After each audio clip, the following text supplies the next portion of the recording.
Hello guys, welcome to my channel SSC knowledge. Guys, पिछले दो video में मैंने आपको एसएससी जेई 2018 का BRO and central order commission में कब तक ज्वाइनिंग हो सकता है, इसके लिए एक्सपेक्टेड डेट बताया था।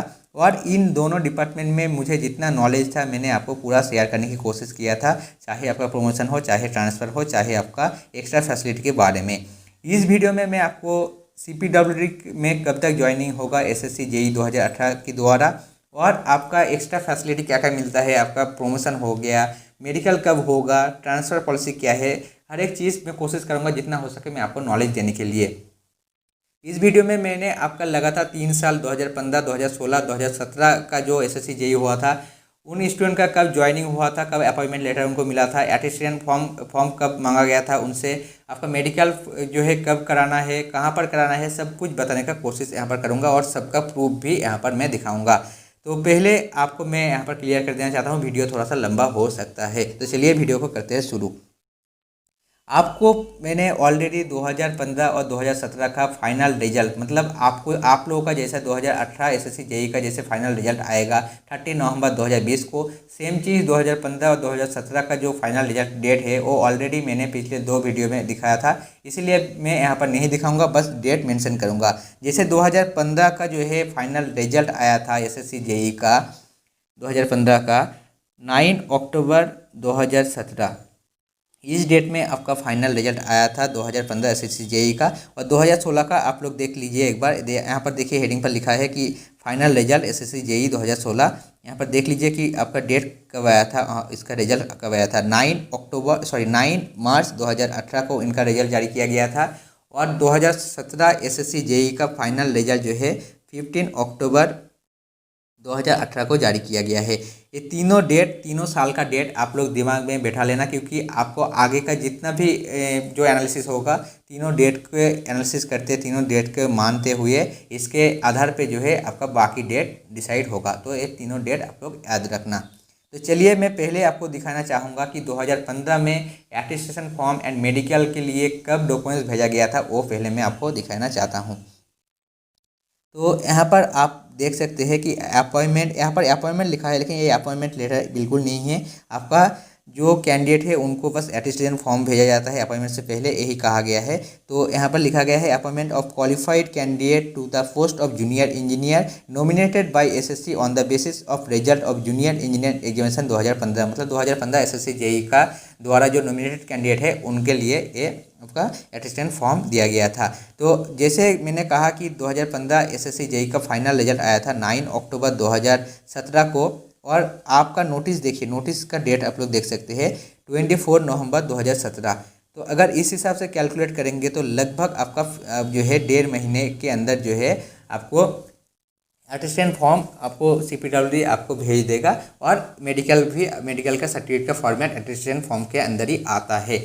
तो उस हिसाब से अगर कैलकुलेट करें, आपका रिजल्ट आ रहा है 30 नवंबर 2020 को, तो आपका 1.5 महीने के बाद चलेंगे तो नवंबर से अगर 1.5 महीने कैलकुलेट करेंगे तो दिसंबर, और दिसंबर के बाद और 15 दिन जोड़ देंगे तो आपका लगभग जनवरी 15 तक आ रहा है। अभी के लिए मान के चलिए कि जनवरी 15, जब मैं 2016 और 17 का मैं आपको दिखा दूंगा, उसके बाद आप लोग को मैं बता दूंगा कि कब आपका कब आपका मेडिकल एंड एटेस्टेशन फॉर्म आपको भेजा जाएगा। तो ये तो गया 2015 का बात। अब चलिए मैं आपको दिखाऊंगा 2017 की नोटिस। 2016 का नोटिस मुझे नहीं मिला है, लेकिन उसका डेट मुझे मिल चुका है, और डेट मैं आपको दिखा दूंगा, लेकिन नोटिस मुझे नहीं मिला है। तो चलिए 2017 को मैं दिखाता हूँ एक बार।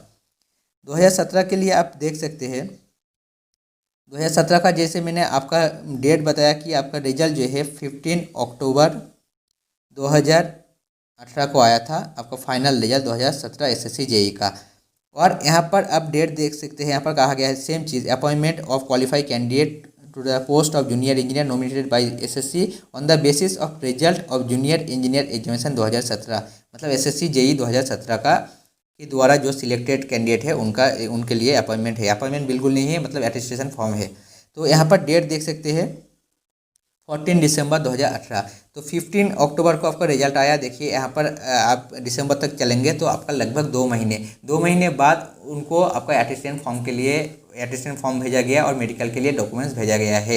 क्या क्या यहाँ पर भेजा जाता है तो वो भी मैं आपको दिखाता हूँ। तो अगर उस हिसाब से कैलकुलेट करेंगे कि देखिए नवंबर 30 से अगर कैलकुलेट करेंगे 2 महीने, तो लगभग आपका आ रहा है जनवरी 30। मतलब मान के चलिए जनवरी में मुझे कन्फर्म हो चुका है। अब देखिए 2015 और 2018 को, सॉरी 2017 को देखते हुए ये कन्फर्म हो चुका है कि जनवरी में आपका 99% मान के चलिए। मैं 1% इसलिए नहीं बोल रहा हूँ क्योंकि अगर प्रोसेस सेम तरह से चले, मतलब बीच में अगर कुछ रुकावट नहीं आए, जैसे कोविड-19 आ गया था इसी कारण आपका रिजल्ट डिले हो गया ना, तो सेम चीज़ अगर कुछ प्रॉब्लम ना हो जाता है तो आपका मान के चलिए जनवरी में 100% आपका मेडिकल एंड अटेस्टेंट फॉर्म आपको भेजा जाएगा और उसी मंथ आपको मेडिकल वगैरह करके आपको फिर से स्पीड पोस्ट के द्वारा डिपार्टमेंट को भेजना होता है। तो वो भी मैं दिखाऊंगा कि कहाँ पर भेजना होता है, कि कब कितना टाइम दिया जाता है, वो भी मैं आगे दिखाता हूँ। लेकिन अभी के लिए मान के चलिए मेरे हिसाब से जनवरी फर्स्ट वीक से लेके जनवरी 20 तक आपको इस बीच में आपको डॉक्यूमेंट्स मिल जाएगा अटेस्टेंट फॉर्म का। और देखिए क्या क्या यहाँ पर दिया जाता है वो भी एक बार देख लीजिए। आपको देखिए डेट, देखिए डेट आपको दिया गया है कि 18 तारीख से पहले 18 जनवरी 2019, मतलब 24 दिसंबर को डॉक्यूमेंट्स भेजा गया और 18 जनवरी 2019 लगभग 25 दिन के अंदर जो है आपको documents by post speed post के द्वारा भेजना है डिपार्टमेंट में। और डिपार्टमेंट का एड्रेस भी आपको पता चल जाएगा, आपको ऊपर में एड्रेस पूरा दिया गया है। क्या क्या यहाँ पर दिया गया है देखिए, preference of region of posting, मतलब आपका प्रीफरेंस ऑफ रीजन, मतलब जो आपको पता है कि रीजन प्रीफरेंस आपका CPW आपसे पूछते हैं कि कौन सी रीजन में आपको पोस्टिंग चाहिए। हालांकि ये पूरा डिपेंड करेगा आपका rank and number of vacancy available in your zone, मतलब उस जोन में कितना वैकेंसी अवेलेबल है इसके ऊपर पूरा डिपेंड करेगा। ऐसा नहीं कि आप जिस जोन में फर्स्ट प्रीफरेंस रखेंगे वही जोन आपको मिलेगा। मान लीजिए ईस्टर्न जोन में आपका 50 वैकेंसी है और मान लीजिए आपका रैंक जो है 30 है, तो आपको ईस्टर्न जोन, और आपने फर्स्ट चूज़ में आपने ईस्टर्न जोन डाला है तो आपको ईस्टर्न जोन मिल जाएगा। लेकिन मान लीजिए 30 वैकेंसी अवेलेबल है और आपका रैंक जो है 32 है और आपका फर्स्ट चॉइस जो है वो ईस्टर्न जोन है, तब आपको बिल्कुल ईस्टर्न जोन नहीं मिलेगा। बाकी जो कैंडिडेट है वो लोग को मिल जाएगा, क्योंकि 30 ईस्टर्न अगर ईस्टर्न जोन से है तो ईस्टर्न जोन वो लोग जरूर ज्वाइन करना चाहेंगे और उनको ईस्टर्न जोन ही मिलेगा। तो इसी हिसाब से होता है। और मैं आगे और भी बताऊंगा, क्योंकि कल जो है किसी स्टूडेंट ने पूछा था कि ओवरऑल रैंक के हिसाब से जोन मिलता है या कैटेगरी वाइज मिलता है, वो भी मैं आपको आगे डिस्कस करूंगा। और क्या मांगा जाता है देखिए, 4 सेट ऑफ अटेस्टेंट फॉर्म, जहां पर आपको डिक्लेरेशन देना पड़ता है। उसके बाद आइडेंटिटी सर्टिफिकेट जो है मतलब कैरेक्टर सर्टिफिकेट होता है, जो कि आपका गैजेटेड ऑफिसर के द्वारा साइन होना चाहिए। उसके बाद declaration regarding married and unmarried, मतलब अगर आप मैरिड है तब भी आपको डिक्लेरेशन देना पड़ेगा, अनमैरिड है तब भी डिक्लेरेशन देना पड़ेगा। मेडिकल फिटनेस सर्टिफिकेट जो मोस्ट इंपॉर्टेंट है, इसी के लिए सबको डाउट रहता है। तो यहाँ पर देखिए कहा गया है, you are also advise to appear before the civil surgeon of the district hospital, मतलब आपको डिस्ट्रिक्ट हॉस्पिटल में जाना है। यहाँ पर पूरा आप यहाँ पर चीज़ देख सकते हैं, क्या क्या है ये पूरा आप लोग पढ़ लीजिएगा।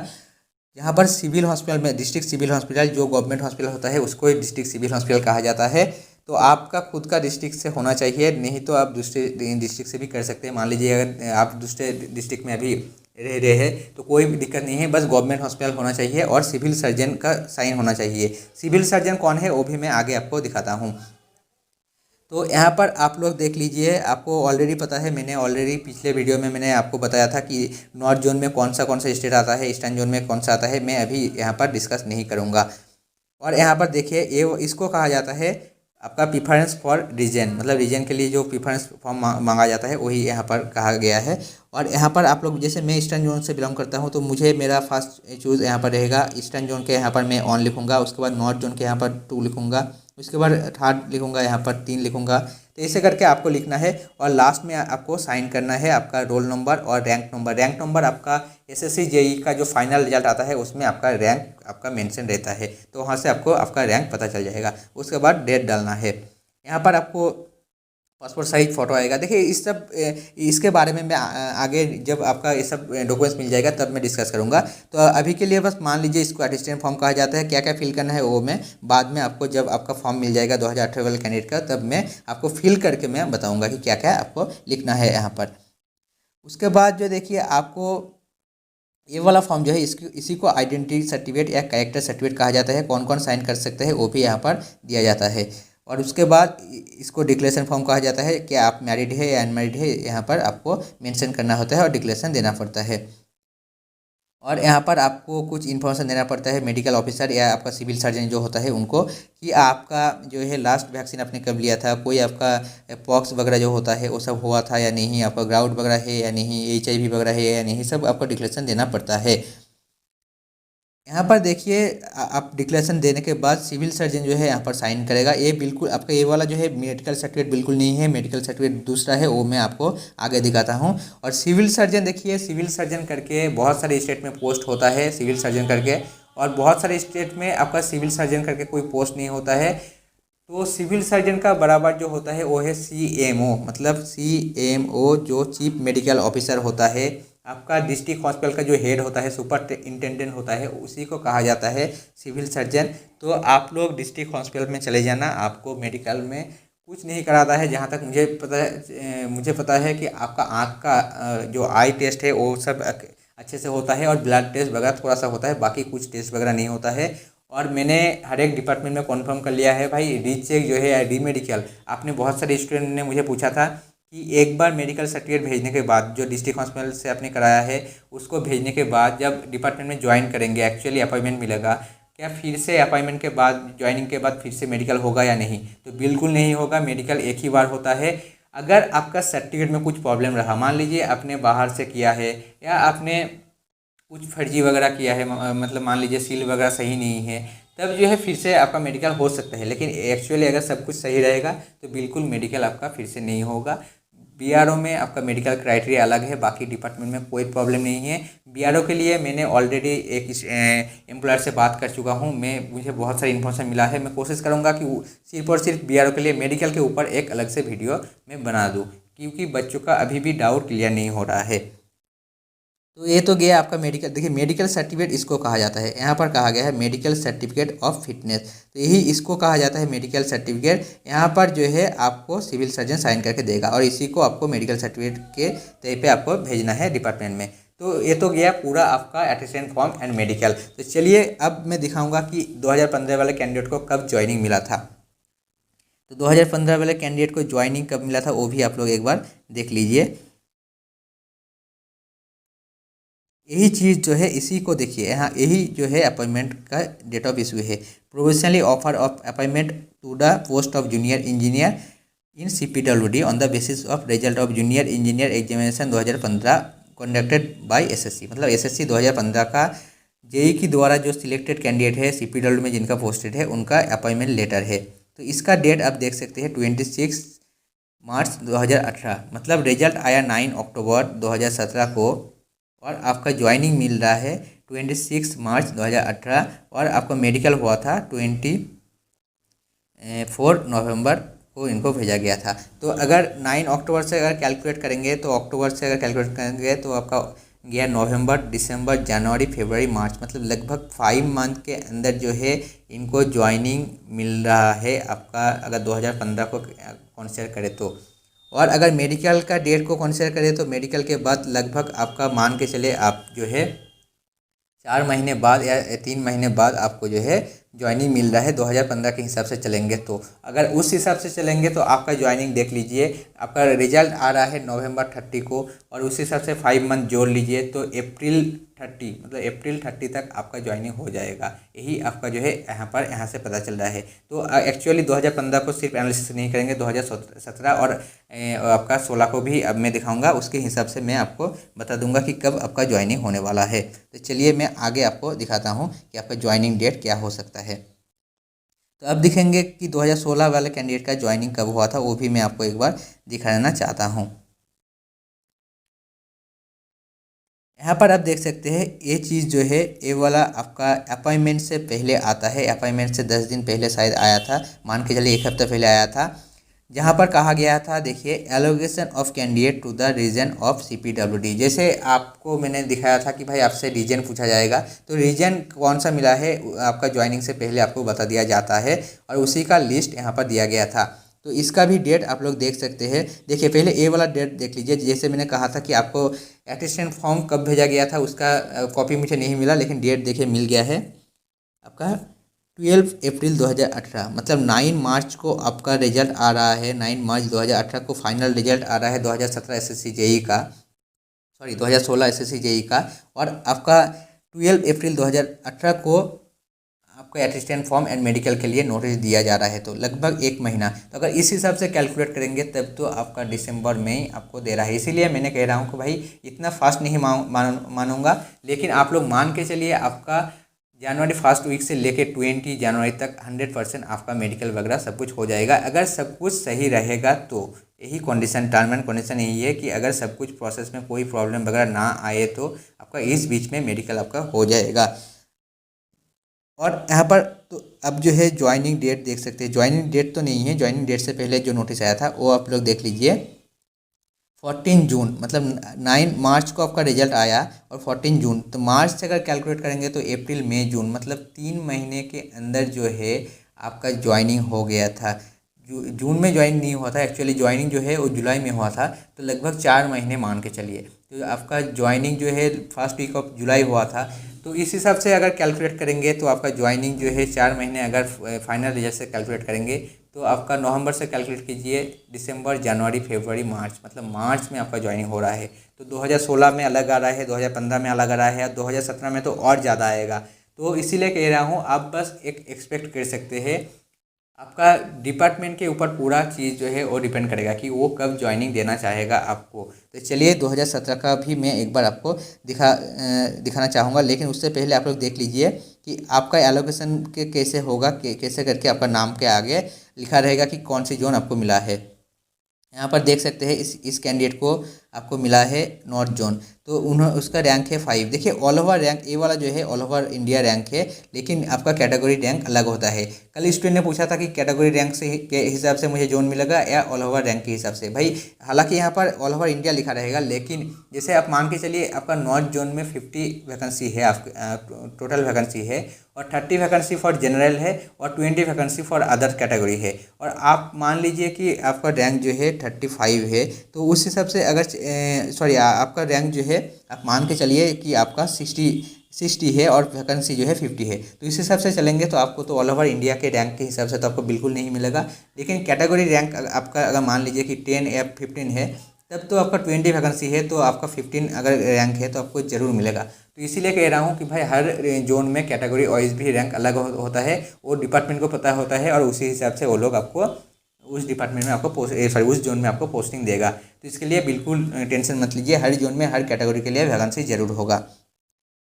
तो ये तो गया 2016 का बात। अब बात करेंगे 2017 का ज्वाइनिंग कब हुआ था, वो भी मैं बात करूँगा। तो चलिए दिखाता हूँ कि 2000 फाइनल रिजल्ट कब आया था 2017 का एसएससी जेई का। तो ये चीज़ जो है देखिए 2017 का फाइनल रिजल्ट से पहले सेम चीज़ जो है आपका अपॉइंटमेंट जो है वही चीज़ यहाँ पर भी दिया गया है 2017 का, यहाँ पर देख सकते हैं। और इसका डेट जो है 17 जून 2019 है, जिसका रिजल्ट आया था 15 अक्टूबर 2018 को रिजल्ट आया था। 2017 एसएससी जेई का फाइनल रिजल्ट आया था और दिसंबर में इनका मेडिकल वगैरह हुआ था, जैसे कि मैंने दिखाया था। 24 दिसंबर 2018 का मेडिकल के लिए फॉर्मेट भेजा गया था।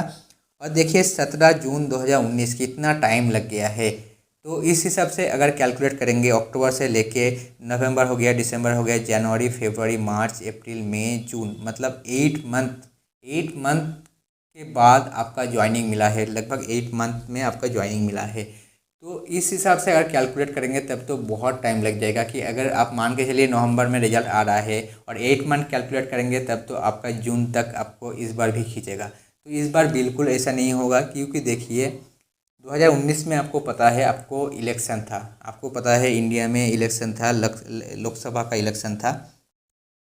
तो उस बीच में आपका इलेक्शन जहाँ तक मुझे पता है अप्रैल मई के अंदर ही जो है आपका इलेक्शन हुआ था। तो 2 महीने अब तो लगभग उधर ही आपका चला गया था, 2 से ढाई महीने या 3 महीने मान लीजिए। क्योंकि इलेक्शन में देखिए इलेक्शन से पहले 1 महीने पहले से आपका जो है डिपार्टमेंट का जो भी काम होता है सब कुछ जो है इलेक्शन कमीशन के अंदर चला जाता है, कोई भी काम प्रोसेस सब कुछ जो है रुकावट आ जाता है। इसी कारण मुझे लग रहा है 2019 में आपका ज़्यादा टाइम लग गया था, सॉरी 2017 एसएससी जेई में ज़्यादा टाइम लग गया था। तो ऐसा बिल्कुल नहीं होगा।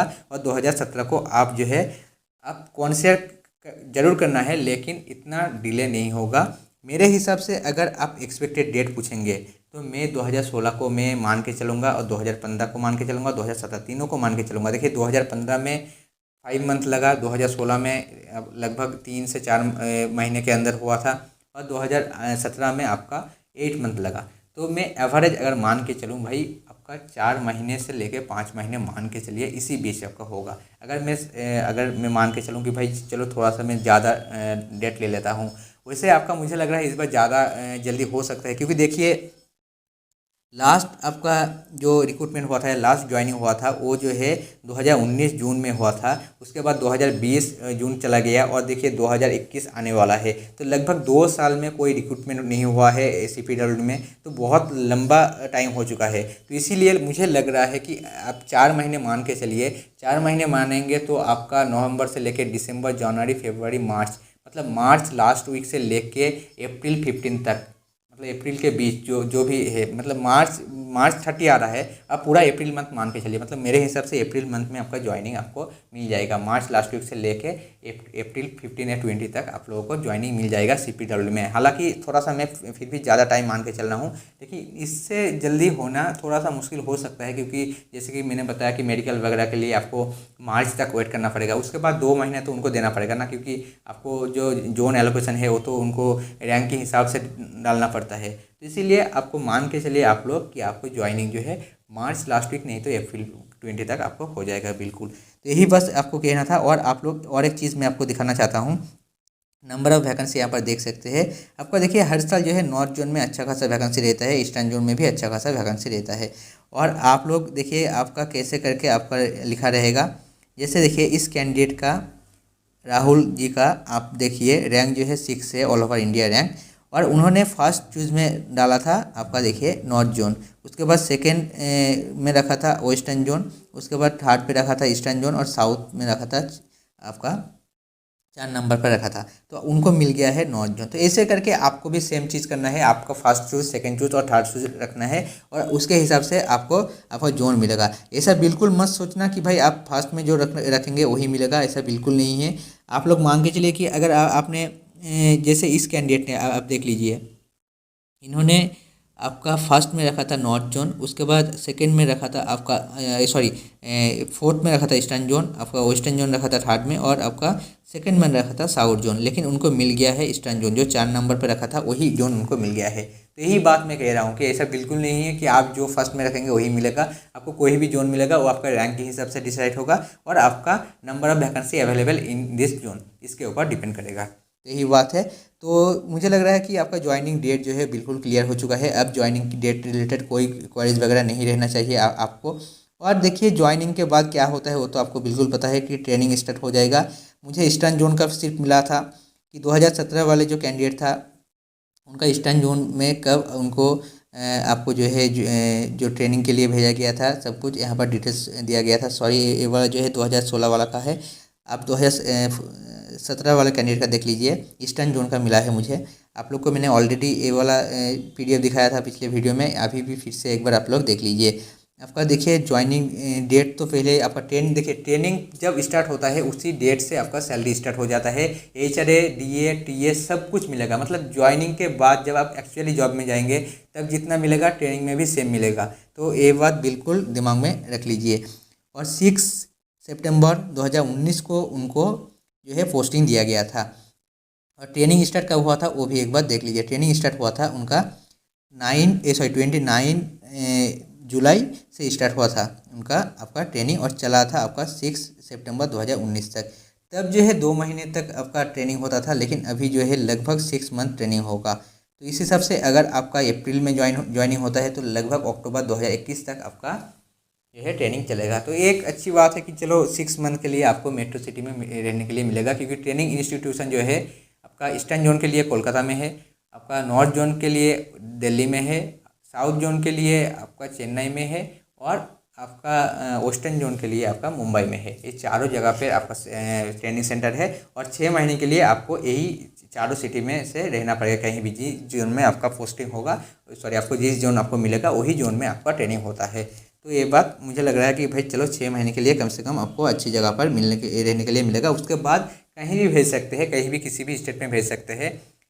साउदर्न जोन में जिनका पोस्टिंग होगा उसको अंडमान निकोबार भी भेज सकता है, या आपका जो वेस्टर्न जोन में जिनका पोस्टिंग होगा उनको दमन एंड दीव भी भेज सकते हैं आपका। ये सब चीज़ जो है आपको थोड़ा सा ध्यान रखना है कि कहाँ पर भेज सकता है। जैसे ईस्टर्न जोन में अगर आपका पोस्टिंग होगा तो नॉर्थ ईस्ट का जो स्टेट होता है नागालैंड, अरुणाचल प्रदेश, मणिपुर, यहाँ पर भी आपको भेज सकता है और आप इसके लिए कुछ नहीं कर पाएंगे, कुछ बोल भी नहीं पाएंगे, क्योंकि आपको डिक्लेरेशन में डालना पड़ता है कि भाई मुझे ऑल ओवर इंडिया कहीं भी पोस्टिंग चलेगा, कोई प्रॉब्लम नहीं है। लेकिन अगर मान लीजिए कहीं पर आपको हिली एरिया में या थोड़ा सा जैसे अंडमान निकोबार हो गया, रिमोट एरिया में भेजा जाएगा तो अलाउंस जो है एक्स्ट्रा मिलेगा, मतलब सैलरी भी एक्स्ट्रा मिल जाएगा, कोई प्रॉब्लम की बात नहीं है। तो चलिए यही बस कहना था कि कब तक ज्वाइनिंग है, आप लोग यहाँ से पूरा क्लियर हो गया है। आप लोग मान के चलिए भाई मार्च लास्ट वीक से लेके अप्रैल 20 तक आप लोगों का ज्वाइनिंग हो जाएगा इस बीच में मेरे हिसाब से। ये तो गया आपका ज्वाइनिंग के बाद, ज्वाइनिंग का पूरा क्लियर हो चुका है। मेडिकल का बाद भी बिल्कुल क्लियर हो चुका है कि भाई डिस्ट्रिक्ट हॉस्पिटल से कराना है, कोई प्रॉब्लम की बात नहीं है, बस आपको सर्टिफिकेट लेके जाना है, डिस्ट्रिक्ट हॉस्पिटल चले जाना, थोड़ा बहुत जो टेस्ट होता है वो सब होगा, उसके बाद और कुछ नहीं होगा। तो मेडिकल भी आप जाने दीजिए। अब मैं बात करूँगा कि आपका प्रमोशन देखिए, पहले मैं एक बार दिखाना चाहता हूँ, प्रमोशन देख लीजिए एक बार। मैंने ऑलरेडी आपका एक वीडियो में मैंने आपको बताया था कि प्रमोशन जो है आपका कब होता है, वो भी मैंने ऑलरेडी एक बार कहा था, फिर से मैं कहूँगा। देखिए, अगर आप डिपार्टमेंटल एग्ज़ाम के थ्रू जाना चाहते हैं तो आपको 4 साल का जो है सर्विस पीरियड कंप्लीट होना चाहिए।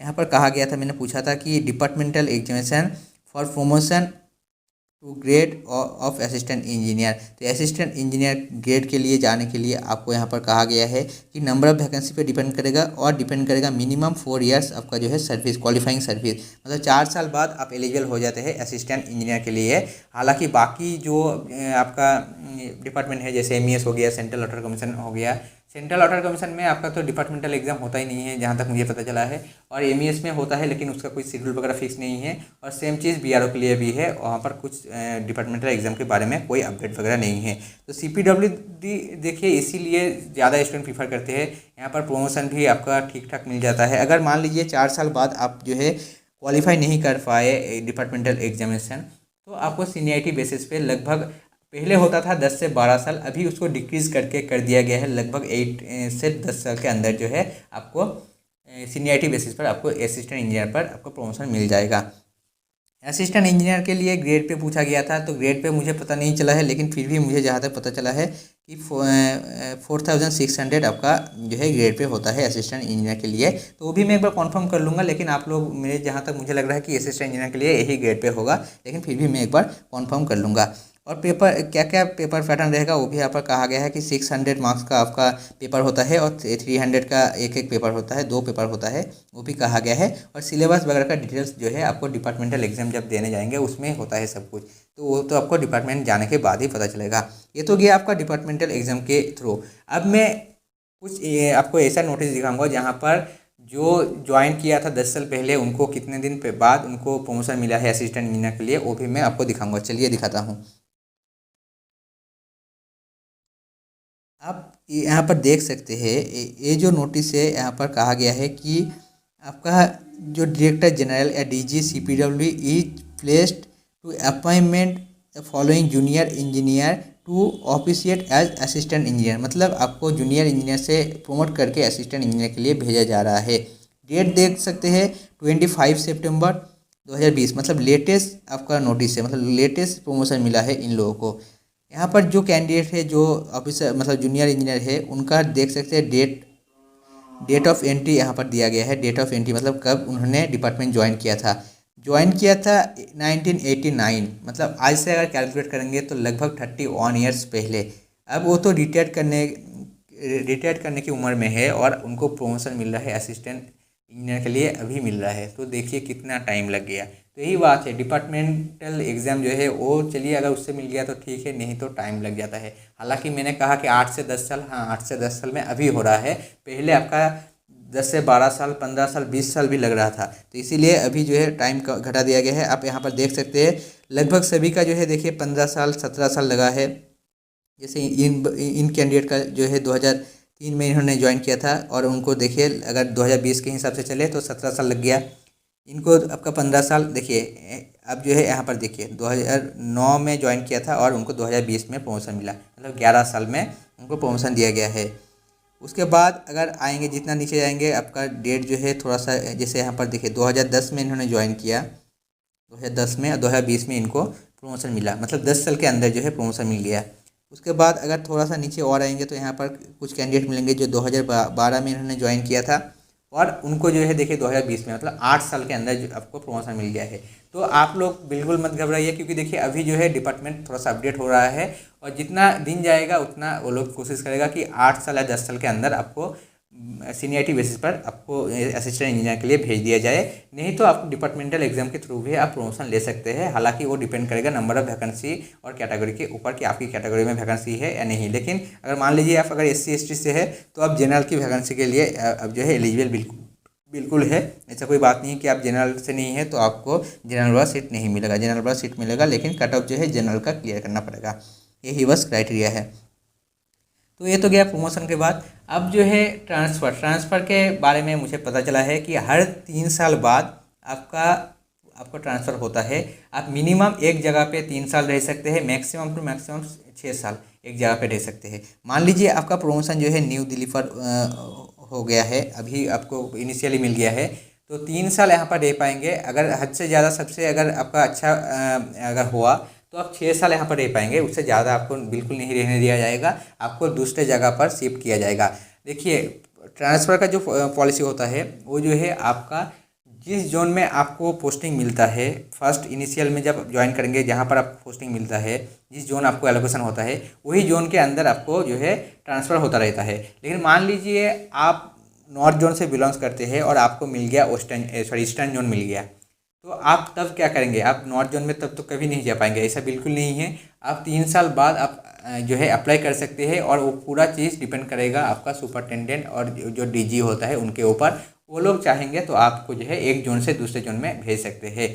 हालांकि हो जाता है, ऐसा बिल्कुल नहीं कि ट्रांसफ़र नहीं मिलता है। CPW में ट्रांसफ़र मिलना भी बहुत आसान चीज़ है।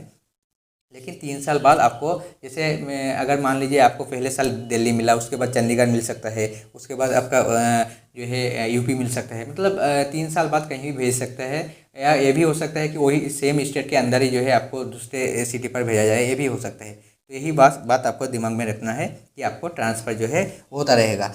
और एक बात जो है, ये तो गया ट्रांसफ़र के बाद। अब सैलरी जो है, सैलरी के ऊपर ऑलरेडी वीडियो है, उसका लिंक मैं दे दूंगा। सैलरी भी आप लोग मान के चलिए, अगर मेट्रो सिटी होगा तो 50,000 के अराउंड आपके इनहैंस सैलरी मिलेगा। और आप लोग जब तक ज्वाइन करेंगे तब तो DA भी बहुत बढ़ चुका होगा, लगभग अभी 17% के हिसाब से मिल रहा है। आप जब ज्वाइन करेंगे तो लगभग 21% के हिसाब से मिलेगा, तब जो है सैलरी भी थोड़ा सा ज़्यादा मिलेगा। तो यही बात है, सैलरी भी गया, आपका मेडिकल भी गया, ट्रांसफ़र भी गया और प्रमोशन भी गया। मुझे नहीं लगता और कुछ यहाँ पर बाकी है CPW के बारे में। CPW के बारे में जितना हो सके मैंने कोशिश की आपको इन्फॉर्मेशन देने के लिए।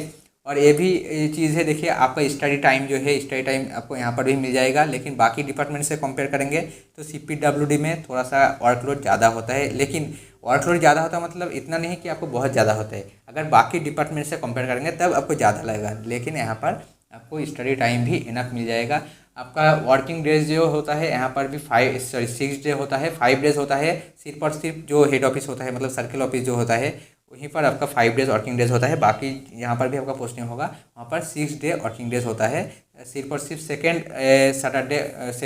वीक सैटरडे, मतलब मंथ का जो सेकेंड वीक होता है उसका जो सैटरडे होता है उस दिन आपको छुट्टी रहता है।